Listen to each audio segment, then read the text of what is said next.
Bonjour à tous, des cigognes, des marrons chauds, du pain d'épices, du vin chaud. Bah oui, c'est notre Christkindlesmerk, rien de très nouveau.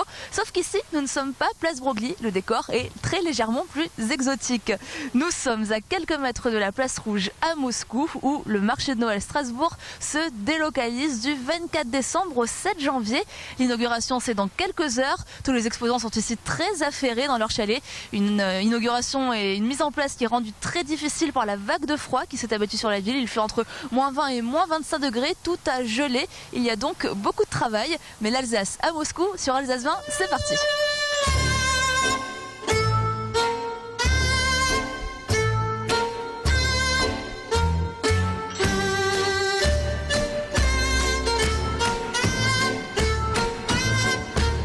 Ce marron, là, c'est le même que vous pouvez manger à Strasbourg dans cette petite locomotive, sauf que celui-ci, je crois qu'il a une histoire un peu particulière et c'est l'épopée des marrons pour venir jusqu'à Moscou.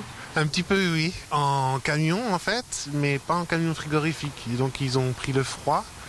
Et donc, à travailler, ça va être assez compliqué. J'entends là pour la coupe des marrons avant la cuisson. Est-ce que vous savez si les Russes connaissent les marrons ? Alors, on a des clients russes à Strasbourg qui s'en délectent très volontiers. Maintenant, ici sur place, ça a l'air de les intriguer beaucoup. Ils sont très excités devant la barrière en attendant l'ouverture. J'ai une jeune fille russe qui va travailler sur le marché de Noël ici, qui m'a dit qu'on pourrait avoir un beau succès auprès de la population locale. Bon bah, en tout cas, ce sera un beau succès auprès de nous. On viendra se réchauffer ici et manger des marrons.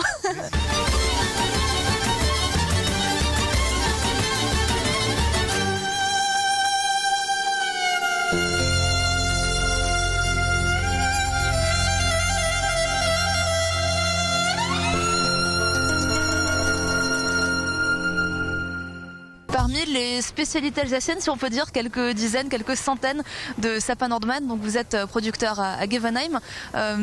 On vend des sapins aux Russes, ils n'en ont pas ici ? Alors effectivement, ils ont du mal à en produire parce qu'il fait très très froid. On en a la preuve aujourd'hui, par moins 26. Et donc les jeunes plants n'arrivent pas à survivre en hiver. Est-ce qu'ils ont souffert du voyage ? C'est un petit peu compliqué pour les sapins ? Effectivement, ils ont mis 7 jours à venir. Ce qui est assez long pour faire les 2750 km qui nous séparent d'ici. Et c'était surtout compliqué au niveau exportation avec la réglementation, la stérilisation des palettes, des supports à sapins. Jusqu'à la dernière minute, on a eu des rebondissements.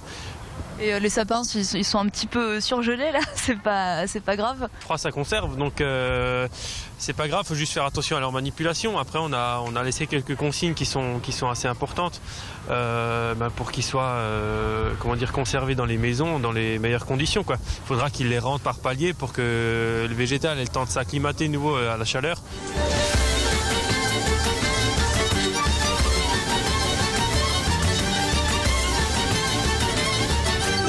Dans les prochains jours, si M. Medvedev ou M. Poutine ont quelques minutes libres, qu'ils viendront faire un saut au marché de Moscou. Vous êtes le directeur de l'office de tourisme de Strasbourg. Il y a 2 et 3 ans, vous aviez déjà mené une opération de ce type avec le marché de Noël à Tokyo. Le but, donc, c'est de faire venir des touristes étrangers à Strasbourg.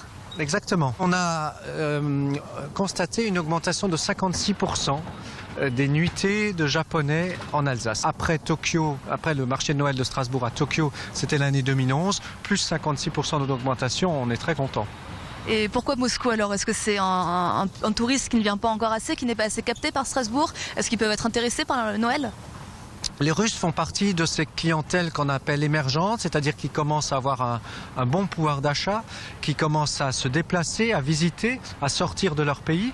Et il faut être là il faut prendre les premières places. On a autour de 15 000 nuitées de Russes à Strasbourg, c'est très faible. Mais comme les Japonais, ce sont des clientèles à fort pouvoir d'achat. C'est-à-dire que quand ils viennent, ils dépensent 5 à 10 fois plus que les autres clientèles. Et puis ici, en plus, l'endroit est stratégique. On est juste à côté de la place Rouge, donc il y a aussi des touristes du monde entier. Je sais que souvent, avec la Russie, c'est un peu compliqué.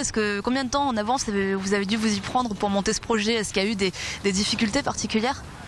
Il y a eu pas mal de difficultés. C'est 1 an et demi de travail. à commencer par un travail administratif de relations avec la ville pour avoir l'autorisation de venir ici au pied du Kremlin.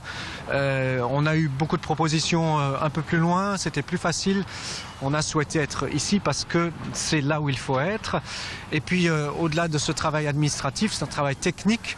Il faut s'accrocher, mais voilà, il y a une équipe aujourd'hui environ 50-55 personnes qui ont travaillé pendant 2 mois pour monter ce premier marché de Noël de Strasbourg à Moscou.